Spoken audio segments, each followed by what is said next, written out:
Assalamualaikum listeners, तो welcome to my YouTube channel mentor Salman academy. So आज हम इस लेक्चर में मैट्रिक्स एंड डिटरमिनेंट हम चैप्टर पढ़ रहे हैं। तो आज हमारा लास्ट नंबर लेक्चर है, तो जिसमें हम रोज एंड कॉलम ऑपरेशन डिस्कस करेंगे। Gauss Jordan Gauss elimination system of linear equation की डिटेल में हम उसको डिस्कस करेंगे। ठीक है, और रो ऑफ मैट्रिक्स कैसे फाइंड करते हैं, रो एकलम फॉर्म जो है, और जो है हमारे पास रिड्यूस इकोनॉमिक फॉर्म जो है वो उसको आज हम इसके में लेक्चर में डिस्कस करेंगे। अच्छा, तो अगर कोई क्वेश्चन इनसे रिलेटेड तो लाजमी पूछिए कमेंट बॉक्स में। अच्छा, तो मैं आप लोगों को डिस्क्रिप्शन में हर लेक्चर में कहता हूँ कि जैसे कि हमारा चैप्टर कंप्लीट हो जाएगा, ठीक है, जैसे हमारे चैप्टर कंप्लीट हो जाएंगे तो उसके बाद हम एमसीक्यूज प्रैक्टिस स्टार्ट करेंगे। तो मैं आप लोगों को एमसीक्यूज जो है 100 150 एमसीक्यूज में आप लोगों को वीडियो में सॉल्व कराऊंगा प्रैक्टिस के लिए। और उस पे बाद जो आपको खुद प्रैक्टिस करने के लिए मैं आपको इंशाल्लाह कुछ भी और 30 40 एमसीक्यूज बना के मैं आपको वीडियो की डिस्क्रिप्शन में दे दूंगा, तो वहां पे आप लोग प्रैक्टिस कर सकते हैं। तो अगर वही एमसीक्यूज में से नहीं आता है तो आप लोग मुझसे व्हाट्सएप पे डिस्कस कर सकते हैं। ठीक है। अच्छा, सो कि शुरू करते हैं कि रो पहले हम रो को डिस्कस करेंगे, रो ऑपरेशन क्या होता है। ठीक है। अच्छा, देयर आर द हम पहले हम थ्योरेटिकल चीजों को कॉन्सेप्चुअली, तो जो भी मैं पढ़ा रहा हूँ डिस्कशन में आपको हर वीडियो में कहता हूँ कि जो भी मैं आप लोगों को पढ़ा रहा हूँ वो वेरी वेरी इंपॉर्टेंट होता है आप लोगों के लिए। ठीक है, मैं आप लोगों को बेसिक से एडवांस लेके चल रहा हूँ। ठीक है, तो देखें आप लोगों के काफी ऐसे लोग भी होंगे जो मेरा वीडियो देख रहे होंगे तो उनका बेसिक क्लियर नहीं होगा। तो मैं आपको बेसिक से लेकर एडवांस चल रहा हूँ मैं। आपका जैसे बेसिक की मीन्स के ये हमारे पास जो आल टॉपिक हम जो इसमें भी पॉइंटें जो होती हैं वो एमसीक्यूज पॉइंट होती है, उसमें से एमसीक्यूज आते हैं। ठीक है, ऐसा ना समझें। तो ये इंपॉर्टेंट लेक्चर है आप लोगों के लिए। तो इनको अब अच्छे से जैसे हम क्लियर करेंगे उसके बाद हम लास्ट पोर्शन में एमसीक्यूज बनाऊंगा, मैं एक वीडियो अपलोड कर दूंगा एमसीक्यूज के पोर्शन का। तो आपके लिए वो वेरी हेल्पफुल हो जाएगा। हमने क्या किया है, हमने सेट को भी कंप्लीट डिस्कस कर लिया है। ठीक है, और उसके बाद मैंने ग्रुप को भी डिस्कस कर लिया था। ठीक है, और तीसरा चैप्टर हमने number system and complex number को भी हम अच्छे से डिस्कस कर लिया है। ठीक है। अच्छा, चौथा चैप्टर है वो हमारे पास जो है वो कॉम्प्लेक्स मीन्स के मेथड्स डिटरमिनेंट, वो लास्ट लेक्चर। उसके बाद हम आएंगे लीनियर प्रोग्रामिंग पे। लीनियर प्रोग्राम जैसे कवर हो जाएगा इंशाल्लाह उसके बाद भी हम और चैप्टर कवर करेंगे। So there are the three element row operations, इसमें थ्री रूल्स हैं रो ऑपरेशन में, वो आपको याद रखने हैं। आपसे पूछ सकता है MCQ में कितने रो ऑपरेशन की हम वर्किंग करते हैं, उसके थ्री एलिमेंट्री रूल है। आपकी लेवल तक थ्री है। तो उसमें क्या क्या वर्किंग करते हैं, पहले वर्किंग करते हैं interchange. Interchange of any two row, हम दो रो को इंटरचेंज कर सकते हैं usually denoted by the R I J. I क्या है, रो है, जे हमारे पास कॉलम है, which means interchange I with R J. R जो आई जो इंटरचेंज होगा किसमें, जे में, यहाँ जो है वो जे को आई में चेंज कर सकते हैं। तो इसका मतलब मेरा कहने का ये है कि अगर फर्ज करो मेरे पास एक मैट्रिक्स है, ठीक है, 1 2 3 4 5 6, ठीक है, ये हमारे पास 8 है, ये हमारे पास 9 है, ये हमारे पास फर्ज करो मेरे पास इसमें 3 है। ठीक है। अच्छा, सो आपको पता है कि हमारे पास ये R1 है, और ये हमारे पास R2 है, और ये मेरे पास R3 है। अब मैं क्या करता हूँ, मेरे से ये R1 है, मैं क्या करता हूँ भाई, R1 एंड R2 को मैं आपस में इंटरचेंज करवाता हूँ। ठीक है, तो इंटरचेंज करवाने के बाद क्या हो जाएगा, इंटरचेंज करवाने के बाद भाई ये हो जाएगा भाई 4 की मिस के रो 2 जो है ऊपर चला जाएगा, ये 4 हो जाएगा, ये 5 हो जाएगा, ये 1 हो जाएगा, ये 1 हो जाएगा, ये 2 हो जाएगा, ये हमारे पास 3 हो जाएगा, ये 8 सेम रहेगा, 9 सेम रहेगा, 3 हमारे पास सेम रहेगा। अब हम बेसिकली यहाँ पे क्या लिखेंगे, हम लिखेंगे भाई आर वन इंटरचेंज जो है वो किस में हुआ भाई, R2 में हुआ। ठीक है, या आप लोग बेसिकली ऐसे भी लिख सकते हैं कि R1 इंटरचेंज R2। ठीक है, इस तरह भी कुछ किताबों में लिखा होता है। ठीक है, या इस सब किताबों में ही लिखा होता है डिटेल्स में। ठीक है, ये थी कुछ इंपॉर्टेंट पॉइंट ही थी। और देखिए जरूरी नहीं है कि R1 R2 हो सकता है, R1 R2 भी मीन्स के R1 और R3 आपस में हो सकते हैं, या R2 R3 आपस में हो सकते हैं, ये होता है। ठीक है, या फर्स्ट जो है उसमें एलिमेंट्री जो है वो बेसिक जो उसमें कंडीशन है। जैसा दूसरी कंडीशन ये है कि multiplication of row by non zero scalar, किसी भी नॉन जीरो स्केलर से, मीन्स के इसमें जीरो स्केलर नहीं उठा सकते हैं। स्केलर मीन्स का क्या मतलब है, कोई मैग्नीट्यूड होगा, वो भी किसी नंबर के आप साथ मल्टीप्लाई करेंगे। This is usually denoted by R K into I, R I. ठीक है, आर आई क्या है, रो है, तो रो के साथ हम जरूरी है स्केलर मल्टीप्लाई कर रहे हैं, क्योंकि हम रो ऑपरेशन डिस्कस कर रहे हैं, हम रो के हिसाब से हम वर्किंग करेंगे। ठीक है, फिलहाल हम रो के हिसाब से वर्किंग कर रहे हैं। सो हमारे पास फर्ज करो, मैं आपको एग्जांपल देता हूँ इसका क्या मतलब है कहने का, कि भाई फर्ज करो मेरे पास जो है वो मैट्रिक्स है, वो है 2, 3, 4 एंड 5। ठीक है, ये मेरे पास एक मैट्रिक्स है। अच्छा, सो मैं क्या करता हूँ कि मेरे पास बी मैट्रिक्स है, तो मैं R2 से मैं मल्टीप्लाई करवाता हूँ। तो मैं इसके R2 से मल्टीप्लाई कराता हूँ भाई, ये 2 हो जाएगा, और ये 3, मैं R2 से 2 मल्टीप्लाई करवा रहा हूँ, ये 5 इंटू 2, 5 इंटू 2 हो जाएगा। सो ये मतलब ये है कि भाई ये हमारे पास R1 है। ठीक है, ये R1, और आर ये ऐसे भी नहीं, ऐसे नहीं लिखेंगे, हम लिखेंगे कि इसको थोड़ा मिटा दें, हम लिखेंगे ये रेफरेंस, तो R2 से हमने 2 को मल्टीप्लाई करवाया है, इस तरह हम लिखेंगे। R2 को हमने R2 से मल्टीप्लाई करवाया है, हम इस तरह बेसिकली लिखेंगे। अच्छा, आप लोग ऐसे नहीं कर सकते कि जीरो को आप किसी भी रो के साथ मल्टीप्लाई करवा दें, no, this is not true. ठीक है, ये आपको बेसिकली वर्किंग याद रखनी नहीं है, तो आप लोगों ने ऐसे ऐसे वर्किंग करनी है, हम वर्किंग ऐसे करते हैं बेसिकली। अच्छा, सो ये हमारे पास जो है वो हमारे पास 3 है। ठीक है, रूल 3 इसमें क्या करता है कि भाई हम किसी भी, हम पहले वर्किंग क्या की थी भाई, हमने पहले रूल पढ़ा था, उसमें हम इंटरचेंजिंग कर रहे थे। ठीक है, इंटरचेंजिंग कर रहे थे। दूसरी कंडीशन हमने पढ़ी थी कि भाई हमने क्या कर रहे थे, कोई भी नंबर हम R1 आर आई से मल्टीप्लाई कर रहे थे।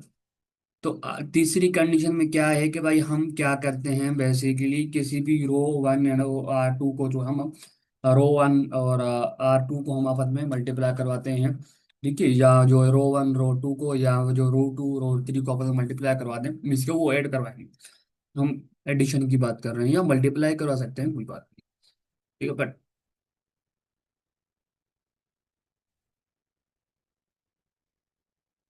ठीक है ना, यहाँ क्या कह रहा है, addition of any multiply of one row to another row of the matrix denoted by R i + K j। ठीक है, तो इसका मतलब ये है कि भाई किसी भी रो को आपस में, वैसे फर्ज करो भाई आपने किसी भी आर जे से, किसी भी आर जे के कॉलम, किसी भी कॉलम से आपने के को मल्टीप्लाई करवाया, के को मल्टीप्लाई करवाने के बाद भी आप एडिशन कर सकते हैं। आप ऐसे भी कर सकते हैं कि भाई आर आर आई को प्लस आर जो है जे, आर जे तो नहीं है, तो हम बेसिकली, हाँ ये भी सही है, कॉलम भी सही होता है कि हम R1 को क्या करेंगे, R2 के ऐड करवाएंगे।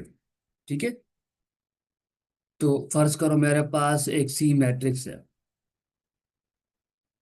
ठीक है, वो जरूरी नहीं है कि आप किसी भी कॉलम से मल्टीप्लाई करवा के जो दोबारा आप इसके बाद में ऐड करवा दें, ऐसे भी करवा सकते हैं, कोई इशू नहीं है।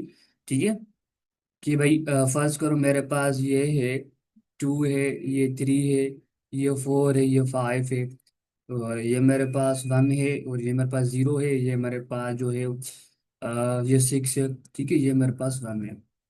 ठीक है, मेरे पास एक मैट्रिक्स है। अच्छा, मैं क्या करता हूँ कि R1 और R3 को मैं ऐड करवाता हूँ, R1 को मैं R3 से ऐड करवाता हूँ, R3 को मैं R1 से ऐड करवाता हूँ। तो एक्चुअली ये क्या हो जाएगा, हमारे पास आंसर ये हो जाएगा कि देखिए R1 को, R3 को मैं 0 + 2 करूंगा, मेरे पास 2 मिल जाएगा।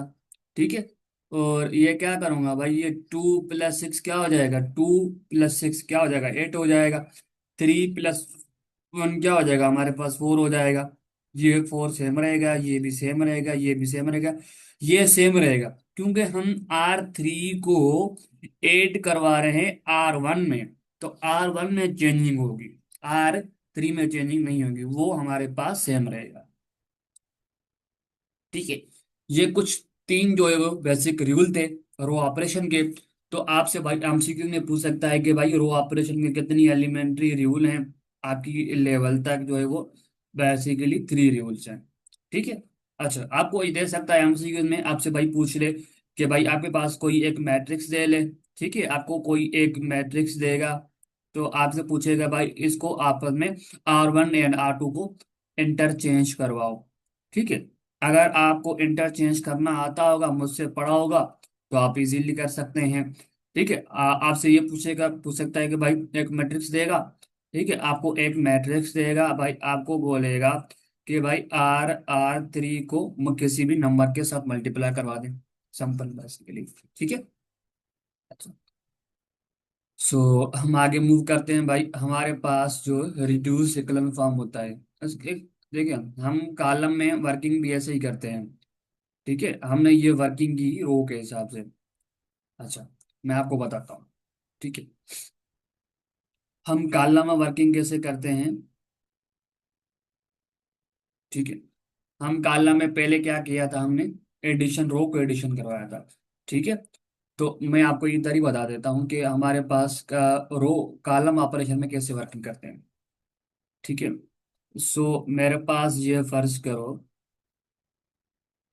कौन सा ये, ठीक है, इस मैट्रिक को हम क्या करवा रहे हैं कि भाई हम आर, जिसके ये हमारे पास ये C1 है, ये C2 है, ये C3 है। अब मैं क्या करवा रहा हूँ भाई, C1 को इंटरचेंज करवा रहा हूँ C2 के साथ। ठीक है, अगर C1 को C2 से के साथ करवा रहा हूँ तो भाई C2 के वैल्यू यहाँ पे आ जाएंगे 2, 5, 9 हो जाएगा, ये 1 हो जाएगा, ये 4 हो जाएगा, ये हमारे पास 8 हो जाएगा। ठीक है, ये 3 हो जाएगा, ये हमारे पास 5 हो जाएगा, और ये हमारे पास देख C2 वाले सेम रहेंगे। ठीक है, हम कॉलम की ये फर्स्ट प्रॉपर्टी मीन्स के first rule of interchange in the row column operation. Column operation में हम इस तरह वर्किंग करते हैं। ठीक है। अच्छा, दूसरी कंडीशन हमने क्या पढ़ी थी भाई, किसी भी कॉलम के साथ मल्टीप्लाई करवा दें। ठीक है, किसी भी कॉलम के साथ मल्टीप्लाई करवा दें भाई, फर्ज करो ये मैट्रिक्स है मेरे पास, ये एक, इनको मैं R3 को मैं 2 के साथ मल्टीप्लाई करवाता हूँ। ठीक है, नहीं सॉरी, C1 से C3 से मल्टीप्लाई करवाता हूँ, और C3 को 2 के मल्टीप्लाई, 2 से मल्टीप्लाई करवाता हूँ। सो मेरे पास ये ए मैट्रिक्स है, ये क्या हो जाएगा हमारे पास, ये हो जाएगा 4 सेम रहेगा, 1 सेम रहेगा, 8 सेम रहेगा, 5 सेम रहेगा, उसके बाद 2, उसके बाद 9।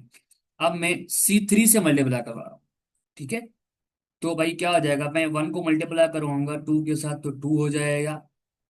ठीक है, अगर मैं 3 को मल्टीप्लाई करवाऊंगा 2 के साथ तो मेरे पास क्या आ जाएगा, 6 आ जाएगा। अगर दोबारा मैं 3 को मल्टीप्लाई करवाऊंगा 2 के साथ तो मेरे पास क्या आ जाएगा, 6 आ जाएगा डेयर स्टूडेंट्स।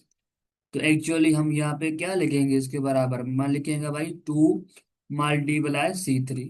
R3 से हमने मल्टीप्लाई करवाया कलम से। ठीक है, ये कुछ चीजें थी। और एडिशन में भी हम इस तरह वर्किंग करते हैं। ठीक है, आप किस तरह एमसीक्यू में पूछ सकता है कि भाई फॉर्म ऑफ मैट्रिक्स डिस्कस करते हैं। इसमें 3 कंडीशन है, 3 कंडीशन आपको जेन नशीन करनी है, याद करना है इसको भाई। Leading element of the each row must be 1, leading element जो है ईच रो का मस्ट बी 1 होना चाहिए, यूनिट होना चाहिए। फर्ज करो मेरे पास एक मैट्रिक्स है। ठीक है, उसका लीडिंग एलिमेंट फॉर यहाँ पे 0 है, उसके बाद हमारे पास जो है वो लीडिंग एलिमेंट 1 है। ठीक है, तो यहाँ पे उसके बाद कोई भी एलिमेंट हो, कोई इशू नहीं है। ठीक है। अच्छा, अब कह रहा है कि if any zero row is present then it must be last. अगर कोई भी जीरो है मीन्स के रो के सारे ऑल एलिमेंट रो के अगर जीरो हैं तो वो मस्ट बी लास्ट में प्रेजेंट होनी चाहिए, इसका ये मतलब है। ठीक है। अच्छा, तीसरी पॉइंट ये है कि ईच रो जो है वो उसके number of zero must be more than the previous row. जो ईच रो के जो जीरो हैं वो प्रीवियस जो पहले रो है उससे ज्यादा होनी चाहिए। ठीक है, तो भाई यहाँ पे तो 0 आएगा ही आएगा। ठीक है, ये हमारी कंडीशन, अगर हम यहाँ पे 2 आ जाता है तो फिर कंडीशन मीन्स तो वो कलन फॉर्म होगा ही नहीं। अगर यहाँ पे 0 आ गया है तो उसके भाई जरूरी है कि उसके नीचे भी 0 होना चाहिए। और यहाँ पे लीडिंग वन एलिमेंट 1 हो गया है तो उसके बाद जरूरी है कि उसके नीचे भी 0 होना चाहिए। ठीक है, उसके बाद लीडिंग एलिमेंट 1 आएगा। अगर फर्ज करो यहाँ पे 2 आ जाता तो फिर हमारे पास वो रो इकोलॉन फॉर्म नहीं होता, इकोलॉन फॉर्म ऑफ मैट्रिक्स नहीं होता। ठीक है, लीडिंग एलिमेंट स्टार्टिंग एलिमेंट ही वन होना चाहिए। ठीक है, जीरो के बाद स्टार्टिंग एलिमेंट वन होना चाहिए। ठीक है भाई, यहाँ पे जरूरी है, आप लोगों के ऊपर डिपेंड है। ठीक है, तो यहाँ पे फर्ज करो टू फोर आ गया। ठीक है, कोई इशू नहीं है। उसके बाद यहाँ पे जीरो आ गया, तो भाई यहाँ पे जरूरी है जीरो आ जाए, यहाँ पे जरूरी है जीरो आ जाए, यहाँ पे जरूरी है कि जीरो आ जाए। ठीक है, जरूरी है भाई जीरो आ जाए, कि भाई यहाँ पे हमारे पास लीडिंग एलिमेंट आ जाएगा वन। ठीक है, ये लीडिंग, ये हमारे पास क्या है, ये हमारे पास echelon form of row, echelon form of matrix बन गई। ये हमारे पास जो है रो इक्वलन फॉर्म की हमारे पास जो है बेस्ट, इसकी ये हमारे पास रो इक्वलन फॉर्म का एग्जांपल बन गया। अच्छा ठीक है। अच्छा डियर स्टूडेंट, फर्ज करो कि हमारे पास यहाँ पे, लेट सपोज करो यहाँ पे टू आ जाता, तो फिर हमारे पास रो इक्वलन फॉर्म नहीं होता, याद रखिएगा। ठीक है, तो भाई ये वाली जो कंडीशन है ना, सेकंड वाली पॉइंट, ये कह रहा है कि भाई अगर कोई सारे रो के एलिमेंट जीरो हो गए, तो वो दिस इज नेसेसरी कि वो रो जो वो लास्ट में प्रेजेंट होनी चाहिए। ठीक है, होनी चाहिए। कैसे? फर्ज करो मेरे पास एक मैट्रिक्स है। ठीक है, ये हमारे पास वन आएगा, उसके बाद टू आएगा, उसके बाद थ्री आएगा, उसके बाद फोर आ गया। ठीक है, यहाँ पे जीरो आएगा, लाजमी जीरो है। अगर यहाँ पे टू थ्री आ जाता है, यहाँ पे स्टार्टिंग एलिमेंट यूनिटी के अलावा कोई भी आ जाता था, फिर हमारे पास रो कलम फॉर्म नहीं बनती, याद रखिएगा। अगर यहाँ पे कोई एलिमेंट वन की जगह थ्री आ जाता, तो तभी भी नहीं बनती। ठीक है, अगर फर्ज करो, मैं आपको जो एग्जांपल दे रहा था मैं बता देता हूँ, कि यहाँ पे वन आएगा, ठीक है, यहाँ पे टू आएगा, यहाँ पे फोर आएगा, कोई भी देख सकते हो भाई, उसके जरूरी है कि भाई उसके जीरो जीरो होना चाहिए, यहाँ पे वन जी जीरो होना चाहिए, लाजमी है। ठीक है, तभी हमारे भाई कलम फॉर्म बनेगी, बता, वरना नहीं बनेगी। कि भाई दिस इज नेसेसरी कि भाई हमारे पास यहाँ पे वन आ जाए। ठीक है, और यहाँ पे क्या आ जाए, हमारे पास जीरो आ जाए, कोई इशू नहीं है। तभी भी हमारे पास ये क्या बनेगी, रो इक्वलन फॉर्म बनेगी। ठीक है। अच्छा, मैं कहना चाह रहा था कि भाई टू के अलावा या वन के अलावा टू आ जाता, तो तभी भी फर्ज करो यहाँ पे टू आ गया, यहाँ पे वन आ गया, कभी भी इकोलॉन फॉर्म नहीं बनेगी। दिस इज नेसेसरी कि भाई अगर आपकी रो के एलिमेंट फर्स्ट वाला जीरो है, तो उसके बाद भी जीरो है, तो भाई उसके बाद वन होना चाहिए। ठीक है, ये लाजमी है। ठीक है, क्लियर है यहाँ तक? अब तीसरी पॉइंट ये है कि भाई ईच रो, भाई इसमें ईच, ये हमारे पास रो वन है, रो वन में कितने जीरो हैं भाई, इसमें जीरो वन है। भाई सेकंड रो में कितने जीरो हैं, सेकंड रो में हमारे पास दो जीरो हैं, मीन्स के फर्स्ट रो से सेकंड वाले रो के जो है जीरो ग्रेटर हैं। वह थर्ड रो में चेक करो, थर्ड रो में तीन जीरो हैं, जो है वो रो में प्रेजेंट है। इसका मतलब ये है कि भाई ईच रो के जो एक प्रीवियस वाली रो से, मीन्स के रो के, ईच रो के ग्रेटर रो, मीन्स के फर्स्ट रो के जो है जीरो देखो से कम में किससे, टू से, रो टू से, रो टू के कम में किससे, रो थ्री से। इस तरह ये चीजें बात कर रहा है। ठीक है, क्लियर है यहाँ तक? अच्छा, अब आते हैं हम रिड्यूस इकोलॉन फॉर्म पे आते हैं। ठीक है, रिड्यूस इकोलॉन फॉर्म भाई क्या कहती है कि भाई this is necessary condition for reduce row echelon form. ठीक है, row below and above of the leading element must be unity one, then there must be zero. अच्छा भाई, ये कह रहा है रिड्यूस इकोलॉन फॉर्म में ये होता है कि भाई फर्ज करो मेरे पास यहाँ पे जीरो आ गया। ठीक है, यहाँ पे वन आ गया। ठीक है, अब यहाँ पे क्या आएगा, यहाँ पे जीरो आना चाहिए लाजमी, यहाँ पे टू होगा। ठीक है, क्या कहना है भाई, यहाँ पे जीरो आए थे, मीन्स कि यहाँ पे जीरो होना चाहिए। ठीक है, और भाई यहाँ पे वन है, तो यूनिट एलिमेंट जीरो, यहाँ पे जीरो होना चाहिए, यहाँ पे वन आएगा, स्टार्टिंग एलिमेंट लीडिंग रो का। ठीक है, वन। देखिए कह रहा है कि भाई उसकी लीडिंग एलिमेंट के बिलो भी जीरो होना चाहिए, और लीडिंग एलिमेंट के अबव भी जीरो होना चाहिए। तो अबव देखें, अबव जीरो है, बिल्कुल लीडिंग एलिमेंट का अबव एलिमेंट जीरो है, तो हमारी कंडीशन सही है भाई। तो यहाँ पे जरूरी नहीं है कि भाई यहाँ पे जीरो होना चाहिए, तभी तो हमारे पास ये कॉलम फॉर्म बनेगी, रिड्यूस कॉलम फॉर्म। भाई यहाँ पे जीरो होना चाहिए लाजमी, यहाँ पे जीरो होना चाहिए लाजमी भाई। लीडिंग एलिमेंट नीचे वाले सारे एलिमेंट रो कॉलम वाले जिसके रो के एलिमेंट जीरो होंगे, यहाँ पे वन आ गया तो मीन्स के यहाँ पे जीरो होना चाहिए, तभी तो हमारे पास रिड्यूस कॉलम फॉर्म बनेगी, वरना नहीं बनेगी। यहाँ पे वन होना चाहिए। अच्छा, वन के जगह जगह हमारे पास ये लीडिंग एलिमेंट है, भाई थर्ड रो का लीडिंग एलिमेंट वन है, बिल्कुल वन है। उसके अबाउ जीरो है, बिल्कुल अबाउ जीरो है। So it means we can say that this is reduce echelon row echelon form. ये हमारे पास रिड्यूस रो इकोलॉन फॉर्म बन गई। ठीक है, ये चीजें हैं इसमें, ये जरूरी है। अगर फर्ज करो यहाँ पे थ्री आ जाता तो तब भी तो हमारे पास कभी भी नहीं बनती रिड्यूस इकोलॉन फॉर्म, याद रखिए। ठीक है, कंडीशन बाकी सेम ही है उस ऊपर वाले। अगर फर्ज करो कोई भी एक रो जीरो हो गई, फर्ज करो कोई भी एक जीरो रो जीरो हो गई, तो हम उसको रिड्यूस मीन्स को उसको हम रिड्यूस कलम फॉर्म नहीं बोलेंगे। ठीक है, दोस्तों समझ में आ रही है मेरी पॉइंट है। अच्छा, सो फर्ज करो मैं एग्जांपल देता हूँ कि मेरे पास एक सी है मैट्रिक्स। ठीक है, उसमें एलिमेंट है जीरो, वन, जीरो, थ्री। ठीक है, प्रैक्टिस के लिए बताता हूँ कि ये वेरी इंपॉर्टेंट है। पूछ सकता है कि भाई आगे भाई कोई मैट्रिक्स दे देगा, भाई पूछेगा भाई कि ये रो कलम फॉर्म है या रिड्यूस कलम फॉर्म है, या दोनों है, या किसी में कोई भी नहीं है, ये पूछ सकता है। ठीक है, कि भाई हमारे पास यहाँ पे जीरो आ गया, यहाँ पे वन आ गया, ठीक है, यहाँ पे टू आ गया, ठीक है, यहाँ पे जीरो आ गया, यहाँ पे जीरो आ गया, यहाँ पे जीरो, यहाँ पे फोर। अब मुझे यह बताओ कि ये एमसीक्यू से, दिस इज एमसीक्यू पॉइंट। अच्छा, आपसे पूछ सकता है कि भाई ये हमारे पास रिड्यूसिबल फॉर्म है या नहीं है। This is not reducible form. Note कर लें पहले, मैं रीजन बताता हूँ कि नॉट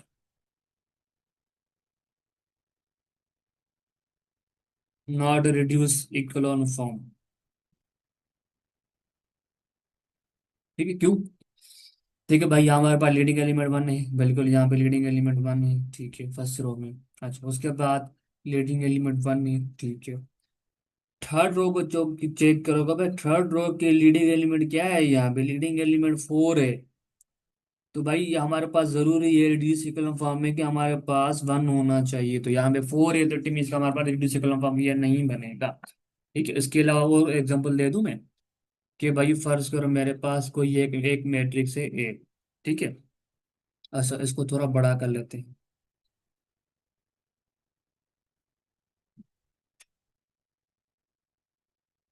ये है कि हमारे पास वन, जीरो, जीरो, जीरो। ठीक है, अच्छा, टू, थ्री, ठीक है, zero, zero, zero, zero, zero, zero. अब मुझे ये बात बताओ आखिर, तो हमने क्या पढ़ा था कि हमारे पास लीडिंग, देखिए हमारे पास ये फर्स्ट रो वाली कंडीशन तो सेटिस्फाई हो रही है, ठीक है। तो सेकंड रो में चेक करेंगे भाई, सेकंड रो में लीडिंग एलिमेंट क्या है, हमारे पास लीडिंग एलिमेंट यहाँ पे सेकंड रो में लीडिंग एलिमेंट क्या है, थ्री। तो टीम इसका हमारे पास ये तो नहीं होगा। और दूसरी दूसरी कंडीशन, तीसरी कंडीशन हमने क्या पढ़ी थी, और दूसरी कंडीशन हमने क्या पढ़ी थी रो कॉलम फॉर्म में, तो वो भी सेम यहाँ पे फॉलो होगी। तो कोई भी रो एक आल एलिमेंट, रो के आल एलिमेंट जीरो है तो वो हमारे पास लास्ट रो में होने चाहिए, बट यहाँ पे है ही नहीं लास्ट में भाई। यहाँ पे सेकंड में भी है, पर चलो ठीक है, यहाँ पे तो फॉलो हो रहा है कि भाई लास्ट में ही है। दोनों दोनों रो जीरो है तो वो लास्ट में ही है, बीच में उसके बाद तो कोई नंबर तो नहीं है ना। मैंने दो रो ही जीरो है, वो लास्ट में प्रेजेंट है, इसका मतलब यही है। सो हमारे पास यहाँ थ्री की वजह से यहाँ पे रो ये रिड्यूसिबल फॉर्म नहीं है। ठीक है, डिविजन समझ में आ रही है। चार रो कलम फॉर्म का कुछ एग्जांपल दे दूंगा प्रैक्टिस के लिए। अच्छा, सो रो एक कलम फॉर्म के मैं आपको कुछ एमसीक्यूज देता हूँ कि इसका मुझे कमेंट बॉक्स में आंसर दीजिएगा। ठीक है, अच्छा, कि भाई मुझे ये बता कि मेरे पास एक रो है, ठीक है, जीरो, वन, ठीक है, उसके बाद वन, उसके बाद फाइव है, ठीक है, उसके बाद जीरो है भाई, वन है, सिक्स है, माइनस टू, ठीक है, जीरो, जीरो, जीरो, जीरो। अब मुझे ये बताओ कि ये रिड्यूस इकोलॉन फॉर्म, सॉरी रो इकोलॉन फॉर्म है या नहीं है। ठीक है, ये मुझे बताना कमेंट बॉक्स में। अच्छा, दूसरा ये है कि हमारे पास ये 0 0 0, ठीक है, 1 5, ठीक है, 0 - 7, ठीक है, ये हमारे पास 0 है, ये हमारे पास 4 है, ठीक है। अच्छा, अब मुझे ये बताइएगा कि ये हमारे पास रो कलम फॉर्म है या नहीं है, कमेंट बॉक्स में लाजमी दीजिएगा आंसर, ठीक है लिसनर्स। अच्छा, सो इनसे रिलेटेड क्वेश्चन हो आप लोग लाजमी पूछें कमेंट बॉक्स में लिसनर्स। अच्छा, देखिए मेरी पॉइंटें समझ में आ रही है, जो मैं पढ़ा रहा हूँ समझ में आ रहा है, रेस्पॉन्स नहीं आ रहा है तो कमेंट बॉक्स में यार जवाब दिया करें, मुझे कमेंट बॉक्स में रेस्पॉन्स दिया करें, सर आप मुझे हमें बहुत अच्छा पढ़ा रहे हैं, हमें समझ में आ रहा है या नहीं आ रहा है, तो कुछ फीडबैक लाजमी होना चाहिए, ठीक है। अच्छा, अब रो मैट्रिक्स इकोनॉमिक फॉर्म हमने डिस्कस कर लिया, रो ऑपरेशन डिस्कस कर लिया, रिड्यूस ऑपरेशन डिस्कस कर लिया, क्या क्या वर्किंग करते हैं, कितने उसमें एलिमेंट्री रो जो है बेसिक जो है वो रूल्स हैं, ठीक है। अच्छा, उसके बाद रो आप मैट्रिक्स यूज करते हैं भाई, इसमें हम डेफिनेशन लिख देखते हैं, द नंबर, ठीक है, the number of non zero rose, number of non zero in the echelon form, ठीक है, यहाँ जो है वो reduce echelon form,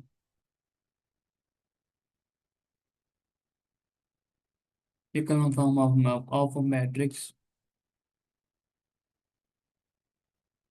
is called,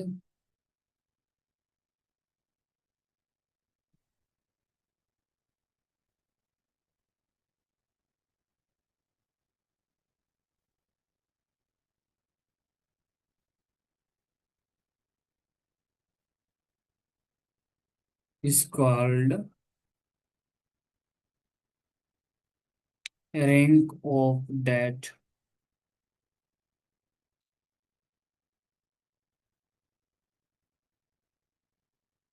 यहाँ पे यार डेट नहीं होगा, यहाँ पे रैंक ऑफ द मैट्रिक्स होगा, ठीक है। अच्छा, ये बताता हूँ कि भाई कह रहा है कि the number of non zero rows in echelon form या reduce echelon form of the matrix is called the rank of the matrix, ठीक है। The number of non zero rows जो है वो इन इकोलॉन फॉर्म या reduce echelon form में कितनी है, ये हमारे पास बेसिकली क्या है, रैंक है। नॉन जीरो रोज कितनी है, ये क्या हमें रैंक क्या बताता है भाई, हमारे पास रैंक वो चीज बताता है कि रो इकोलॉन फॉर्म में या रिड्यूस इकोलॉन फॉर्म में नंबर ऑफ नॉन जीरो रोज कितनी है, ये चीज हमें ये बताता है, ठीक है। अच्छा, एग्जांपल में बताता हूँ डियर स्टूडेंट्स, आपको कुछ काफी इसमें जो है वो क्लियर हो जाएगा कि हमारे पास ये एग्जांपल है, ठीक है।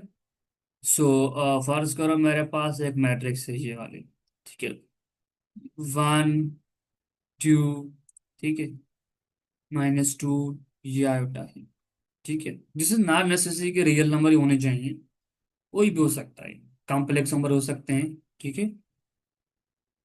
हमारे पास यहाँ पे 0 है, यहाँ पे 0 है, यहाँ पे 1 है, 3 आयोटा, ठीक है, यहाँ पे 0 0 0 0। अच्छा, अब पहले हम चेक करते हैं रैंक मैट्रिक्स को पहले कि क्या ये हमारे पास रिड्यूस इकोलॉन फॉर्म में है या रो इकोलॉन फॉर्म में, कि भाई हमारे पास क्या पहली कंडीशन थी, लीडिंग एलिमेंट 1 होने चाहिए, भाई लीडिंग एलिमेंट है, यहाँ फर्स्ट रो में लीडिंग एलिमेंट 1 है, ठीक है भाई। सेकंड रो में लीडिंग एलिमेंट 1 है, बिल्कुल 1 है, कि उसके बाद पहले वाले 0 हैं। अच्छा, लीडिंग एलिमेंट के सेकंड कंडीशन क्या थी, फर्स्ट कंडीशन ये कि भाई लीडिंग एलिमेंट हमारे पास 1 होने चाहिए, ठीक है। दूसरी कंडीशन की कि अगर कोई रो आर रो के एलिमेंट 0 हैं तो must be present at the last, वो लास्ट में प्रेजेंट होनी चाहिए, ठीक है। अच्छा, कि भाई वो देखें ये हमारे पास, देखिए एक रो है 3, उसके आल एलिमेंट 0 हैं, क्या वो लास्ट में प्रेजेंट है, बिल्कुल भाई वो लास्ट में प्रेजेंट है, ठीक है।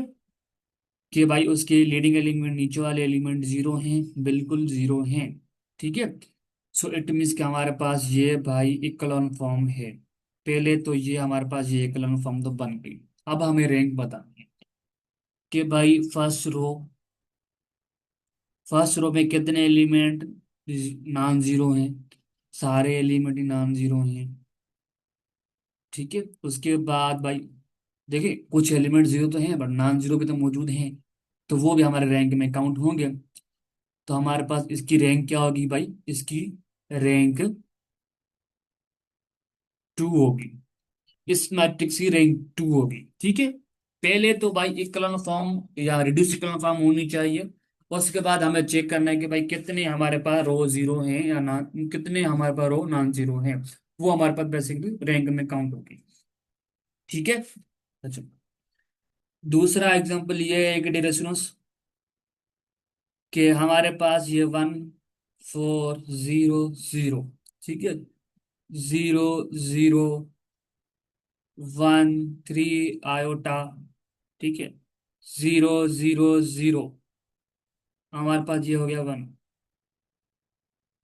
अच्छा, कि पहले ये बताओ कि ये हमारे पास इकोलॉन फॉर्म है या नहीं है। बिल्कुल इकोलॉन फॉर्म है भाई, लीडिंग एलिमेंट देखो, यहाँ पे 1 है, यहाँ पे 1 है, यहाँ पे 1 है। उसके नीचे वाले एलिमेंट 0 है। देखिए लास्ट में जो रो होगी, ठीक है, वो है ही हमारे पास लास्ट से रो, इसका लीडिंग एलिमेंट ही 1 है। बस वो ठीक है, उसका 0 नहीं दिखेंगे हम।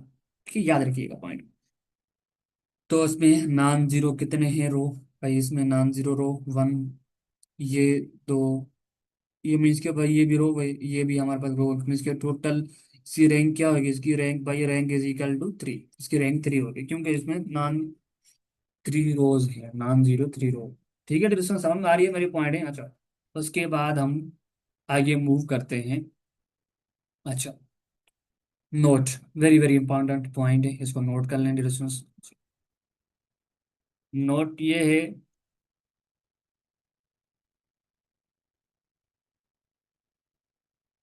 फर्स्ट नंबर नोट ये है कि एफ डिटरमिनेंट नॉन जीरो। अगर हमारे पास डिटरमिनेंट नॉन जीरो है तो देन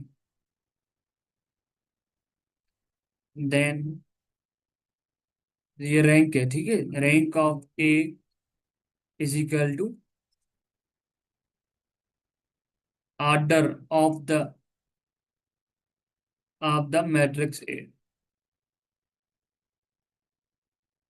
अगर हमारे पास डिटरमिनेंट नॉन जीरो है, इसका मतलब ये है कि भाई रैंक ऑफ ए मैट्रिक्स की रैंक जो होगी वो बराबर होगी बेसिकली जो ए मैट्रिक्स का जो ऑर्डर होगा उसके बराबर होगी। ठीक है, ये पॉइंट है, एमसीक्यूज पॉइंट है, आ सकती है। अच्छा, तीसरी दूसरी पॉइंट ये है कि rank of A greater than equal to 0। Rank जो, देखिए हमने रैंक ऊपर क्या काउंट की थी, एक मैट्रिक्स थी उसकी रैंक 2 थी, दूसरी मैट्रिक्स थी उसकी रैंक क्या थी, 3 थी। कोई ऐसे मैट्रिक्स भी हो सकते हैं कि जिसकी रैंक जो है बेसिकली क्या होगी, वो 0 होगी। क्या मुझे यह बताओ, क्या कोई एक हमारे पास मैट्रिक्स है उसकी रैंक 0 -1 हो सकती है, -2 हो सकती है, -3 हो सकती है क्या? कभी भी नहीं हो सकती, कभी भी नहीं हो सकती, याद रखिए।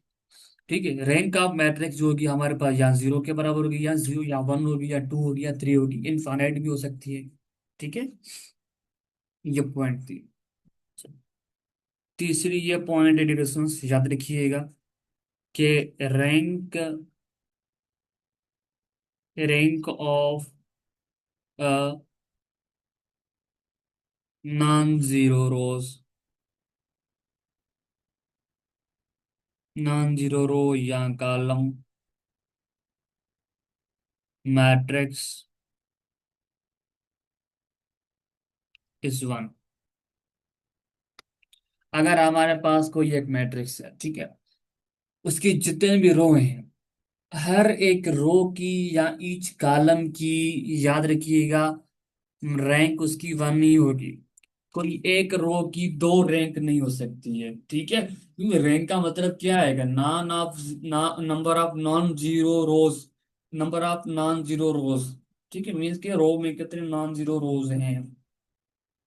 ठीक है, देखिए ये मेरा मतलब ये नहीं है कि सारे एलिमेंट भाई, जितने एलिमेंट भाई रो के नाम मिलके रो के एलिमेंट हैं, उसमें 3 एलिमेंट है भाई, 3 एलिमेंट नॉन जीरो है, उसकी रैंक 3 होगी। इसका मतलब ये नहीं है, इसका मतलब ये है कि भाई हमारे पास जो रो है, फर्स्ट रो में एलिमेंट सारे जीरो तो नहीं है ना। अगर सारे जीरो नहीं है, कुछ जीरो हैं, इसके अलावा नॉन जीरो भी हैं, तो वो हमारे पास रैंक काउंट होगा। ठीक है, उसकी रैंक काउंट होगी 1। इसका मतलब यही है, इसकी रैंक 2 काउंट नहीं होगी, ये याद रखिएगा, ये कहने का मतलब है मेरा इसमें। ठीक है धीरे, समझ में आ रही है मेरे पॉइंट है? अच्छा, सो अब मूव करते हैं हम सिस्टम। ठीक है, सिस्टम ऑफ एजुकेशन की डेफिनेशन लिखते हैं पहले, ये क्या होती है कि द कलेक्शन ऑफ,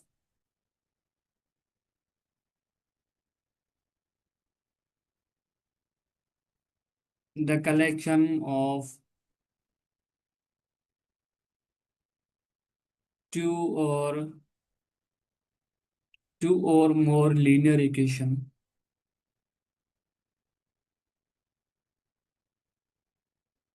टू और मोर लीनियर इक्वेशन, ठीक है, with the sum variable,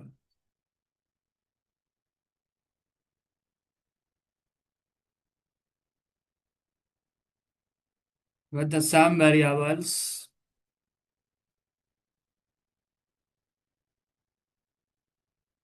is called a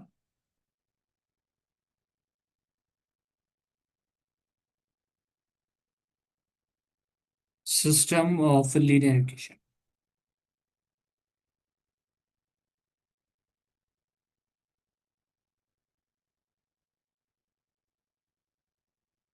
ठीक है, सिस्टम ऑफ लिनियर इक्वेशंस हम किसको बोलते हैं कि भाई हमारे पास दो इक्वेशन है, उसको भी सिस्टम ऑफ लिनियर इक्वेशन बोलेंगे अगर दो से ज्यादा हैं। बट कंडीशन ये है कि हमारे पास द सेम वेरिएबल्स होनी चाहिए। ठीक है, सेम वेरिएबल का मतलब ये नहीं है कि फर्ज करो मेरे पास एक दो इक्वेशन है कि दोनों इक्वेशन का वेरिएबल ही सेम होना चाहिए, नहीं, इसका मतलब ये नहीं है कि हमारे पास अगर इक्वेशन है कि 3x + 4y है, तो दूसरी इक्वेशन में 2x + 6y में इसके वेरिएबल सेम होने चाहिए, नीचे भी ऊपर भी, ये मतलब है इसका, तो उसको हम बोलेंगे system of linear equation. Clear है यहाँ तक? अच्छा, सो इसकी जनरल फॉर्म क्या होती है कि भाई, इसकी जनरल फॉर्म क्या होती है कि हमारे पास a 1x+, ठीक है, by1, b1y = k। ठीक है, या इसको बोलते हैं कि भाई इस तरह हो a 2x+ b2y = k2। ठीक है, या इस तरह भी हो सकती है, ये दो वेरिएबल मीन्स के दो इक्वेशन है हमारे पास, टू वेरिएबल की। ठीक है, ये हमारे पास है a x+, ठीक है, b1y c1z = k1। ठीक है, a2x+b2y + c2z = k2, a3x+b3y + 3c3z = k3। ये हमारे पास सिस्टम एजुकेशन है इन थ्री वेरिएबल्स। ठीक है, ये चीजें होती है। अच्छा, दूसरी वेरी वेरी इंपॉर्टेंट पॉइंट ये है कि आप लोगों की लेवल तक जो है वो system of linear equation means के आपकी जो लेवल तक है वो ये है कि number of linear equation, note कर लें, number of number of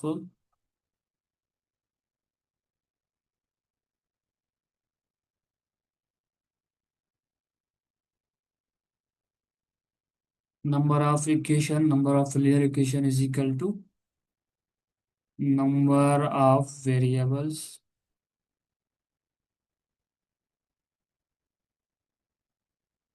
number of variables. अगर नंबर ऑफ इक्वेशन बराबर हैं नंबर ऑफ वेरिएबल के, सो हम उसको क्या बोलते हैं, उसको बोलते हैं हम स्क्वायर ऑफ,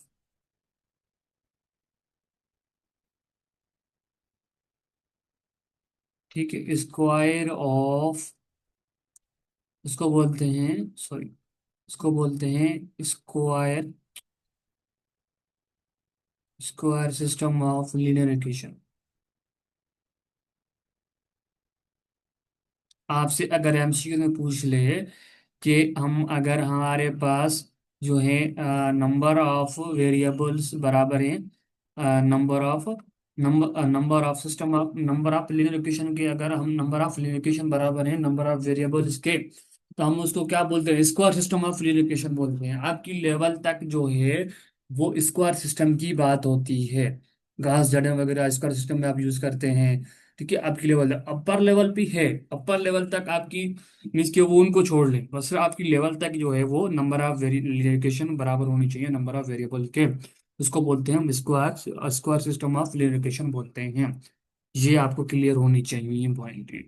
ठीक है, जो भी आपकी लेवल तक हैं चीजें मैं वो आपको बता रहा हूँ। ठीक है। अच्छा, ये इंपॉर्टेंट पॉइंट है एमसीक्यू में बता रहा हूँ जो। अच्छा, दूसरी पॉइंट ये है। ठीक है, दूसरी पॉइंट ये है कि the system, the set of, the set of all solution, the set of all solution of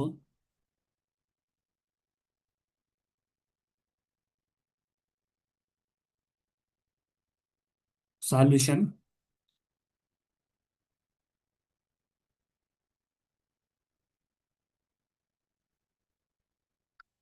the set of all solution of linear system. ठीक है, लीनियर सिस्टम इज कॉल्ड, इसको क्या बोलते हैं, द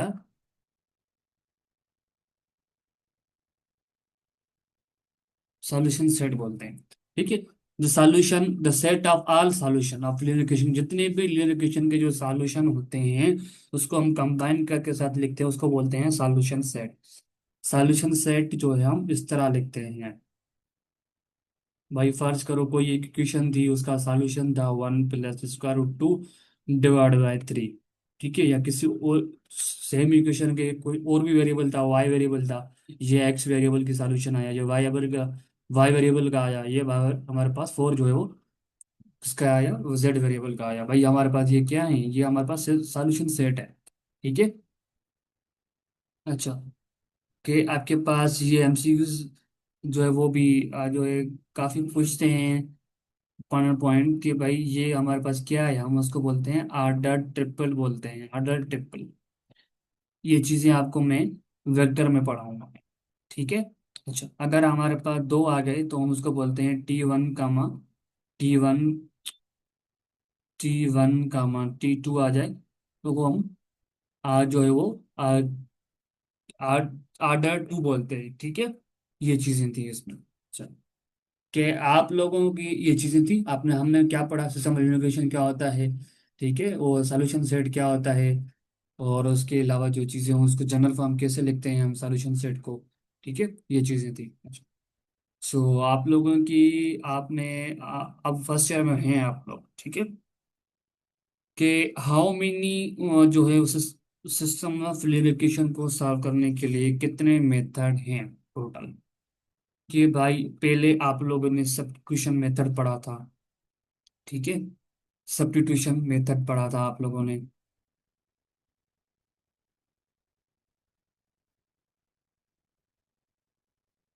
सब्स्टिट्यूशन मेथड, ठीक है। दूसरा आपने पढ़ा था कि भाई हम जो है वो मैं बताऊंगा, तो हम इस लेक्चर में मीन्स कि आपकी एंट्री टेस्ट की लेवल तक आपको कौन कौन सी चीजें पढ़नी चाहिए। एलिमिनेशन मेथड, जी आप लोगों की ये काम की चीजें मीन के नहीं है, ये आप पढ़ चुके हैं। ठीक है, क्रॉस मल्टीप्लिकेशन हम करते हैं।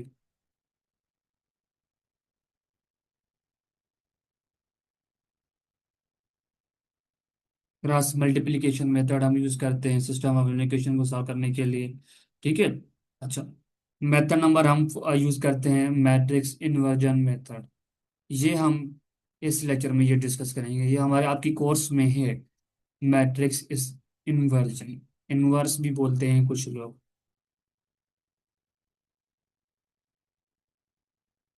ठीक है, इसको लोग कुछ इन्वर्स भी बोलते हैं, कुछ लोग जो है इसको इन्वर्जन भी बोलते हैं। ठीक है, दोनों सही है। अच्छा, और उसके बाद क्रेमर शेड्यूल, वो भी हम इस लेक्चर में पढ़ेंगे।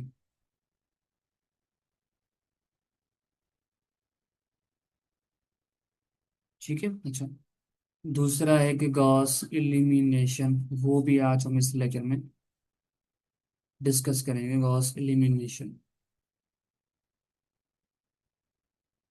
गॉस एलिमिनेशन मेथड, ठीक है, यहाँ इसको बोलते हैं कि इकोलन फॉर्म में, इकोलन फॉर्म होती है, ठीक है, इसमें हम इकोलन फॉर्म बनाते हैं।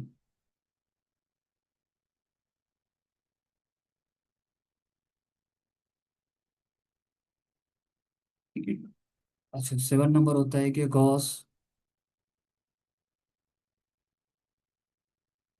Gauss Jordan method. ठीक है, गॉस जॉर्डन मेथड हम इसमें क्या करते हैं कि रिड्यूस इक्वलन फॉर्म बनाते हैं हम इसमें, मीन्स के अपर भी, अपर ट्रायंगल मीन्स के ट्रायंगुलर बनाते हैं, ट्रायंगुलर की फॉर्म बनाते हैं। ठीक, ठीक है।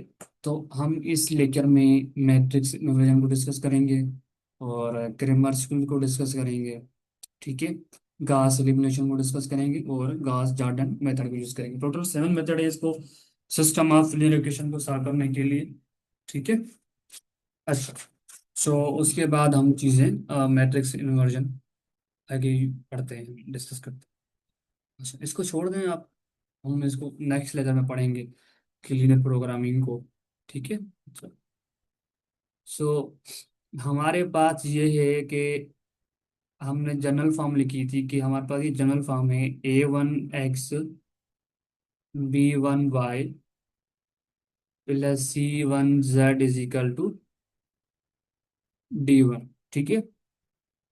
A2x प्लस B2y, ठीक है, plus C2z is equal to D2। ठीक है। अच्छा, A3x plus B3y plus C3z is equal to D3। तो हम इसको, ये हमारे पास general form system of equation है, इसको हम मैट्रिक्स की फॉर्म में चेंज करते हैं। वो कैसे करते हैं, ठीक है, वो हम कैसे करते हैं वो मैं बताता हूँ। कि जो भी, ये हमारे पास क्या है, एक्स वाई जेड, ये क्या है हमारे पास, ये हमारे पास वे एक्स कामा वाई कामा जेड हमारे पास क्या है, ये हमारे पास वेरिएबल्स हैं। ठीक है। बाकी ये जो किसी भी वेरिएबल के साथ कोई भी कांस्टेंट नंबर मल्टीपल होता है, वो बेसिकली कोफिशिएंट में काउंट किया जाता है। तो हम यहाँ पे ऑल वेरिएबल के कोफिशिएंट लिखेंगे भाई, A1 B1 C1, ठीक है, A2, ठीक है, B2 C2, ठीक है, A3 और B3 एंड C3, ये चीजें होती है। ठीक है, चलो। सो अब हम यहाँ पे वेरिएबल्स लिखेंगे, वेरिएबल कौन से हैं, एक्स वाई, और यहाँ पे वेरिएबल्स आ जाएंगे। ठीक है। उसके बाद हम क्या करते हैं, जो भी हमारे पास इक्वलिटी में जो भी कांस्टेंट होंगे वो हम लिखेंगे यहाँ पे, D1 D2 D3 आ जाएगा ये। ठीक है। ये हमारे पास बेसिकली हम इसको नाम दे देंगे, ये ए, इसको मल्टीप्लाई होगा, ठीक है, इसको नाम देते हैं हम एक्स। ठीक है, इसको इक्वल वाले को नाम देते हैं हम बी। एक्चुअली ये हमारे पास फॉर्म बन जाती है क्या, A.x is equal to be. ठीक है। अगर यहाँ पे ए मल्टीपल हम पड़ा हुआ है तो उसको हम लेके जाएंगे वहां पे, तो क्या आ जाएगा, A 1 इंटू बी। ठीक है। एक्स इजिकल, ये इनवर्स किसके बराबर होता है, ये बराबर होता है कि adjoint A divide by determinant of A, ठीक है, इनटू बी। ये इसके मतलब होगा। ये बेसिकली हमारे पास जो फॉर्म बन गई, ये हमारे पास क्या कहलाती है, ये हमारे पास मैट्रिक्स इन्वर्जन या मैट्रिक्स इनवर्स जो है वो मेथड कहलाता है, मैट्रिक्स इन्वर्जन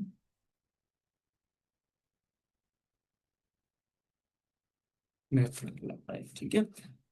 इसकी बुनियाद पे हम एक्चुअली ये वाली वैल्यू फाइंड कर सकते हैं। ठीक है।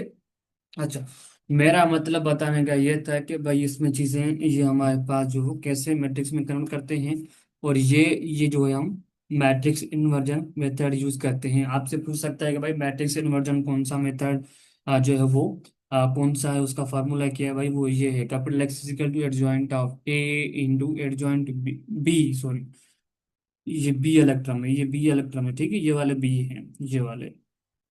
सो divided by determinant of A, ये हमारे पास क्या है, मैट्रिक्स इन्वर्जन मेथड है। ये बेसिकली है। आपको ऐसे तो नहीं बोलेगा भाई, आपका कोई क्वेश्चन दे देगा भाई मैट्रिक्स इन्वर्जन से सॉल्व करके दिखाएं, ये तो नहीं करेगा।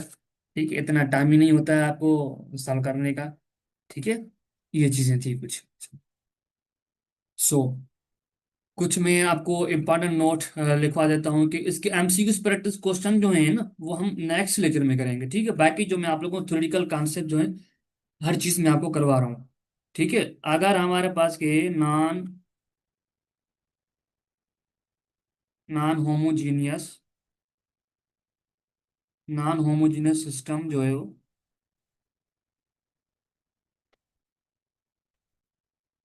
Linear equation,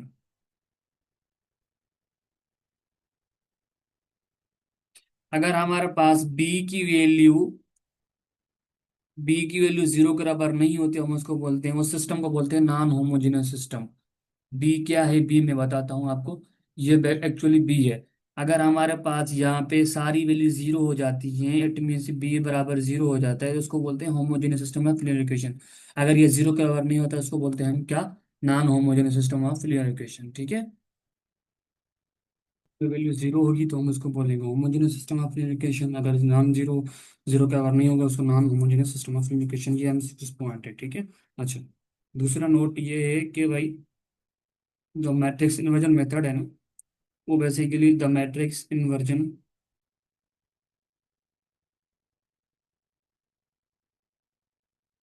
the matrix inversion the matrix inversion method the matrix inversion method works, जो काम करेगा ना वो कब काम करेगा, when when the given when the given system consistent. ठीक है, हमारे पास जब सिस्टम कंसिस्टेंट होगा, कंसिस्टेंट का क्या मतलब है भाई, या यूनिक सॉल्यूशन होगा या इनफाइनाइट सॉल्यूशन होगा। अगर हमारे पास यूनिक सॉल्यूशन आता है, यूनिक कंसिस्टेंट होगा, देन आल्सो भी यूनिक सॉल्यूशन। ठीक है, तब हमारे पास यहाँ पे मैट्रिक्स फर्क जो करता है, हमारे पास जब हमारे पास गिवन सिस्टम जो है वो कंसिस्टेंट हो या आल्सो यूनिक सॉल्यूशन हो। ठीक है,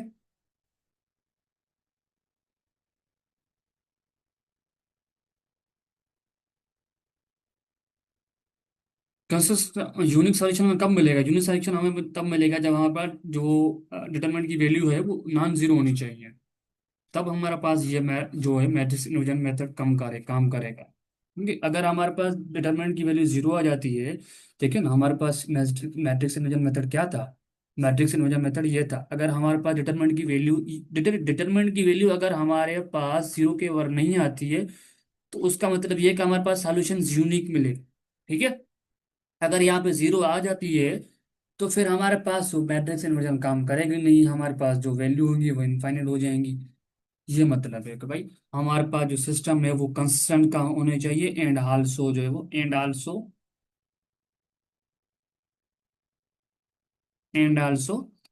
and also has unique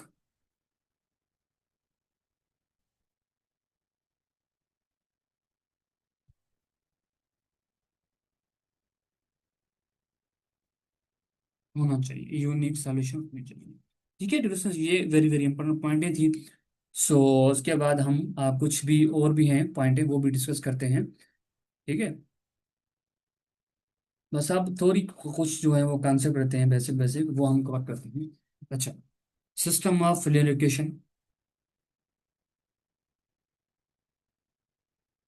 system of linear equation,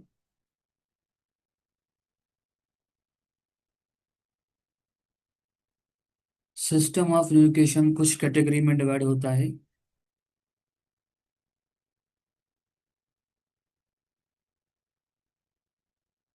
एक डिवाइड होता है कि हमारे पास सॉल्यूशन जो होती हैं वो कंसिस्टेंट होते हैं।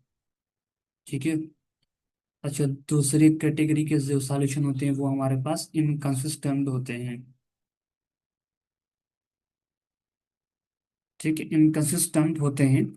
कंसिस्टेंट का सॉल्यूशन जो है वो कंसिस्टेंट सॉल्यूशन जो है वो दो कैटेगरी में डिवाइड हो जाते हैं। ये दो आंसर मिलते हैं। भाई हमारे पास जो होता है कि यूनिक, तो भाई यूनिक सॉल्यूशन होगा। तो भाई बोलेंगे हम वो हमारे पास सॉल्यूशन जो है वो कंसिस्टेंट है, सिस्टम ऑफ एप्लीकेशन कंसिस्टेंट है।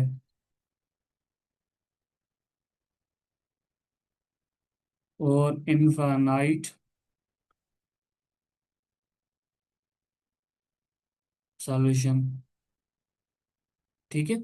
अच्छा, यूनिक सॉल्यूशन हमें कब मिलेगा? अगर यूनिक सॉल्यूशन हम तब मिलेगा जब हमारे पास डिटरमिनेंट की वैल्यू जीरो के बराबर नहीं होनी चाहिए, जिसके जीरो के बराबर नहीं होनी चाहिए। तब हमारे पास जो सॉल्यूशन वो यूनिक मिलेंगे। अगर हमारे पास डिटरमिनेंट की वैल्यू जीरो के बराबर है एंड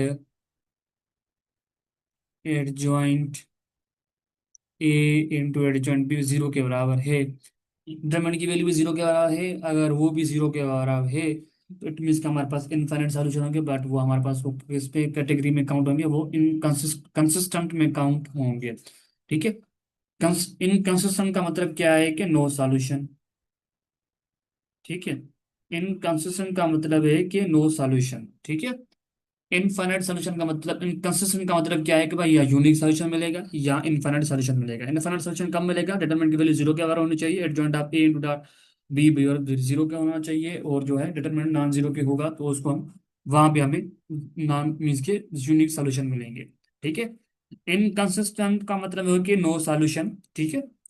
तो इसमें यह होता है कि डिटरमिनेंट की वैल्यू जीरो के बराबर तो होती है, और इसमें यह होता है कि भाई एडजॉइंट ए इंटू बी वो जीरो के बराबर नहीं होते हैं, वो जीरो के बराबर नहीं होते हैं, वहां पे भी हमारे पास नो सॉल्यूशन मिलेंगे।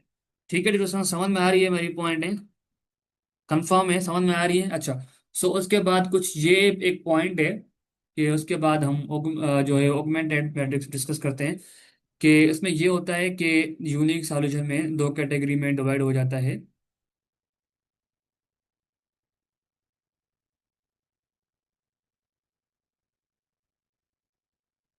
भाई इसको हम बोलते हैं ट्राइवल सॉल्यूशन।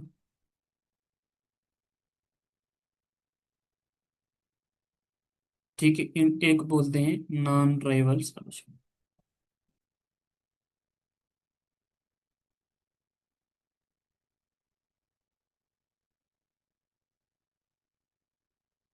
कि अगर हमारे पास adjoint A into B zero के बराबर है, ठीक है, अगर हमारे पास एडजॉइंट ए इंटू बी अगर हमारे पास जीरो के बराबर है, तो हमारे पास उसका मतलब ये है कि हमारे पास एक्स की वैल्यू भी जीरो होगी और वाई की वैल्यू भी जीरो होगी एंड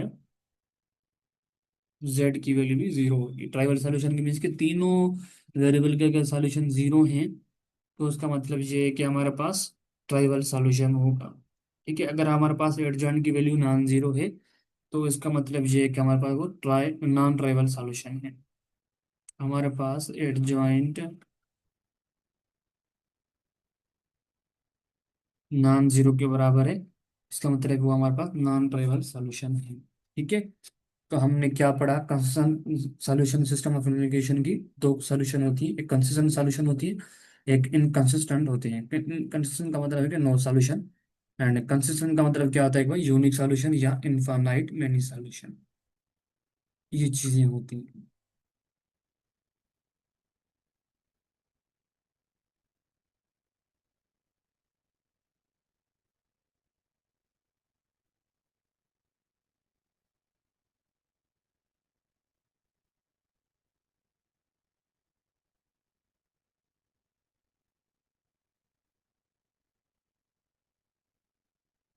अच्छा, ऑगमेंटेड मैट्रिक्स में क्या होता है कि बेसिकली आपको ये एमसीक्यूज आ सकता है कि आपके पास कोई इक्वेशन देगा, सिस्टम ऑफ इक्वेशन देगा, अगर आपको बोलेगा भाई इसको ऑगमेंटेड मैट्रिक्स में चेंज करो। ठीक है। तो मैं एक एग्जांपल करवा देता हूँ आपको। कोई फर्ज करो मेरे पास कोई एक मैट्रिक्स है, उसकी जो है वो कौन सी है भाई, सॉरी सिस्टम ऑफ इक्वेशन है मेरे पास, कौन से हैं भाई? वो हैं 3x 4y। ठीक है। एंड प्लस जो है वो 5z इजिकल टू 0। ठीक है। 4x plus five Y plus six Z is equal to zero, five X plus eight Y plus seven Z is equal to zero. अब हमें इसको ऑगमेंटेड मैट्रिक्स में चेंज करना है। तो ऑगमेंटेड मैट्रिक्स सॉल्यूशन, मैंने सॉल्यूशन लिखा है यार, सॉरी डिरेक्शन रियलिस्ट, ठीक है। ये हमारे पास मैट्रिक्स ऑगमेंटेड मैट्रिक्स में हमें चेंज करना है। तो कैसे करेंगे? वेरी सिंपल है, बहुत सिंपल है। हर एक वेरिएबल का कोफिशिएंट उठाओ भाई। फर्स्ट रो को उठा दें, कोफिशिएंट थ्री होगा, फोर फाइव, ठीक है। उसके बाद फोर फाइव सिक्स, ठीक है, फाइव एट सेवन, ठीक है। यहाँ पे जीरो जीरो जीरो जीरो। इस ये भी हमारे पास ऑगमेंटेड मैट्रिक्स में चेंज हो गया। काफी बुक में इस तरह भी लिखा होता है कि अगर आपके पास इस तरह ऑप्शन होगा तो फिर भी वो भी करेक्ट है। थ्री, ठीक है, four five zero, five four five six zero zero, seven eight eight. अब मुझे ये एक बात बताओ, ठीक है, ये मैथमेटिक्स में चेंज हो गया। अब मुझे ये बताओ कि ये हमारे पास होमोजेनस इक्वेशन है, नॉन होमोजेनस इक्वेशन है? जल्दी बताओ। Homogeneous equation. क्यों? क्योंकि इसमें बी की वैल्यू जीरो है भाई। ये हमारे पास ये क्या है एक्चुअली? ये हमारे पास है बी की टर्म है, सारी जीरो है, ठीक है। तो भाई हमने ये भी कंसिस्टेंट सॉल्यूशन पढ़ लिया, ठीक है। उसके बाद हमने ऑगमेंटेड मैट्रिक्स भी पढ़ लिया, सिस्टम ऑफ एलिमिनेशन को भी अच्छे से डिस्कस कर लिया, रैंक ऑफ मैट्रिक्स भी हमने अच्छे से डिस्कस कर लिया, ठीक है। समझ में आ रही है डिस्कशन मेरी पॉइंट है या नहीं आ रही है? आ रही है तो अच्छी बात है डिस्कशन। सो एक ये है पॉइंट, काफी आपकी बहुत काम आएंगी। ये एमसीक्यूज पॉइंटें हैं। कंसिस्टेंस का क्राइटेरिया क्या है? वो ये है कि आपसे भाई पूछ सकता है एमसीक्यूज में,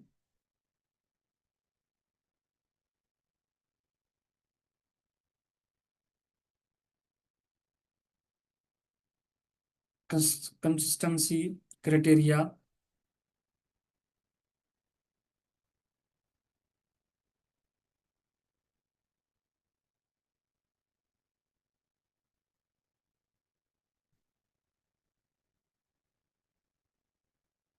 ये है कि F, number one, F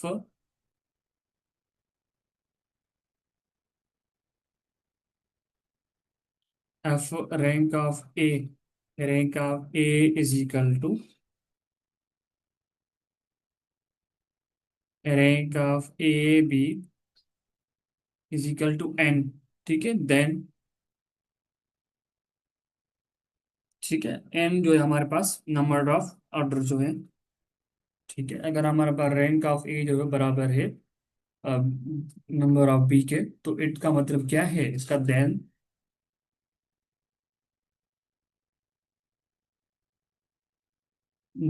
system has unique solution होगा, ठीक है। उसका यूनिक सॉल्यूशन होगा अगर हमारे पास रैंक ऑफ ए जो है वो बराबर है किसके? रैंक ऑफ ए बी के, ठीक है। तो मीन्स के आर्डर के बराबर है, तो इसका मतलब ये है कि भाई उसकी जो है वो यूनिक सॉल्यूशन, ठीक है।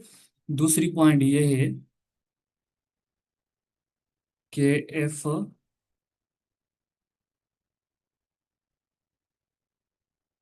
F rank of A is equal to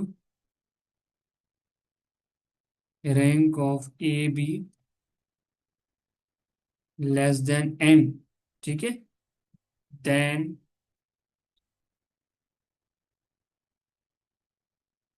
system has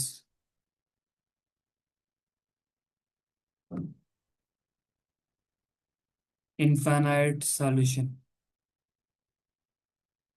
ठीक है। इनफाइनाइट सॉल्यूशंस, ठीक है, इनफाइनाइट सॉल्यूशन, ठीक है। अच्छा, रियली सॉरी डिस्टेंस। अच्छा, जो एन है ना, एन हमारे पास number of unknown variables, unknown of system of application, जो हमारे पास जो अननोन्स होंगे ना, एक्स वाई, जितने अभी हमारे पास वो वेरिएबल्स, अगर हमारे पास रैंक वो वेरिएबल्स, ठीक है, अननोन्स जो है, वो नंबर ऑफ अननोन्स जो है आप सिस्टम ऑफ एप्लीकेशन के, अगर वो बराबर है रैंक ऑफ ए के, ठीक है, तो इसका मतलब ये है कि हमारे पास वहाँ पे यूनिक सोल्यूशन होगा। अगर हमारे पास रैंक ऑफ ए जो है वो लेस आती है वैल्यू किससे, नंबर ऑफ अननोन से, ठीक है, तो इसका मतलब ये है कि उसकी सॉल्यूशन इनफाइनाइट सॉल्यूशन होंगे, उस इक्वेशन के इनफाइनाइट सॉल्यूशन होंगे, ये याद रखिएगा। ठीक है, डिस्कशन समझ में आ रही है, मेरी पॉइंट है। अच्छा, अगर हमारे पास इनकंसिस्टेंसी का क्राइटेरिया क्या होगा, कि अगर हमारे पास number of A does not equal to the हमारे पास रैंक ऑफ ए जो वो does not equal to rank of A B के, then the system of no solution होंगे, वहां पे कोई सॉल्यूशन एग्जिस्ट नहीं करेगा। ठीक है, इनकंसिस्टेंसी का मैंने क्या बताया कि वहां पे अगर हमारे पास रैंक ऑफ ए बराबर नहीं है रैंक ऑफ ए बी के, देन द सिस्टम वहां पे नो सॉल्यूशन, वहां पे सिस्टम का नो सॉल्यूशन एग्जिस्ट करेगा। ठीक है। अच्छा, क्रेमर शेड्यूल पे हम आते हैं, क्रेमर शेड्यूल पे हम डिस्कस करते हैं,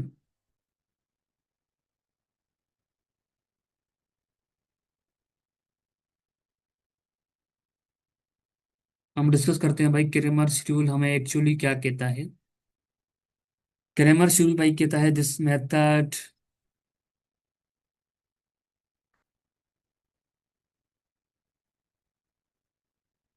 method works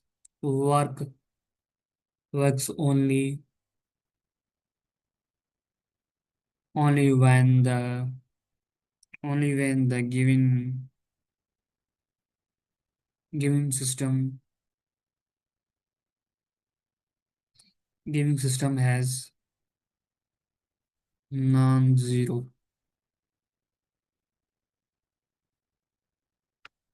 non-zero coefficient matrix.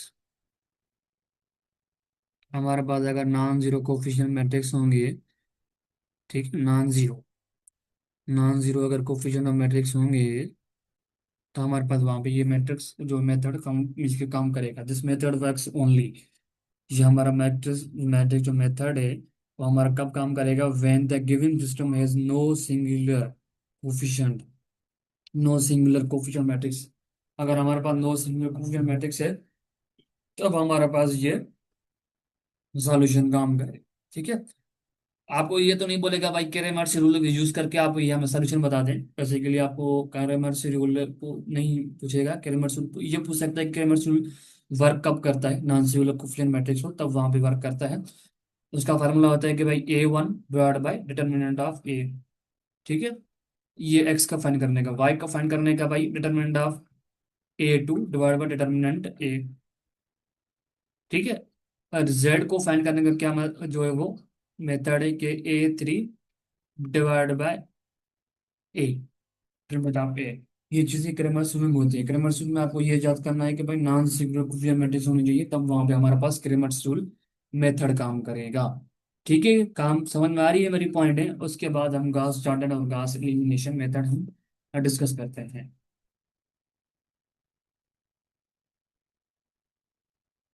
अच्छा, गॉस एलिमिनेशन मेथड है, बेसिकली हम इसको इकोलॉन फॉर्म में चेंज करते हैं, इसको हम भी बोल सकते हैं, इसको इकोलॉन फॉर्म मेथड भी बोल सकते हैं आप इसको। ठीक है, इक्वल हम फॉर्म बोल सकते हैं क्योंकि इसको हम बेसिकली क्या करते हैं, इसको इक्वल हम फॉर्म में चेंज करते हैं इस वजह से। घास एलिमिनेशन मेथड जो है वो क्या है, इज लॉगरिथम। ठीक है, ये एक लॉगरिथम है कि भाई लॉगरिथम है कि भाई इसको हम क्या करते हैं, सिस्टम ऑफ इक्वेशन इसको सॉल्व करने के लिए हम ये मेथड यूज करते हैं। ठीक है, सिस्टम ऑफ लीनियर इक्वेशन को ये मेथड हम यूज करते हैं। आपसे पूछ सकता है एमसीक्यू में, Gauss why we use Gauss elimination method, ठीक है, तो आपका ऑप्शन देगा भाई फॉर सॉल्विंग, जो है वो सॉल्विंग जो है वो सिस्टम ऑफ इक्वेशन, ठीक है, या जो है कुछ भी और भी ऑप्शन देगा, पर आपको करेक्ट ऑप्शन जो होगा क्या होगा, सिस्टम ऑफ लीनियर इक्वेशन को हम सॉल्व करने के लिए सिस्टम ऑफ लीनियर इक्वेशन को सॉल्व करने के लिए हम गॉस एलिमिनेशन मेथड यूज करते हैं। ठीक है, क्यूबिक वगैरह क्वाड्रिफिकेशन नहीं, सिस्टम ऑफ लिनियरिकेशन।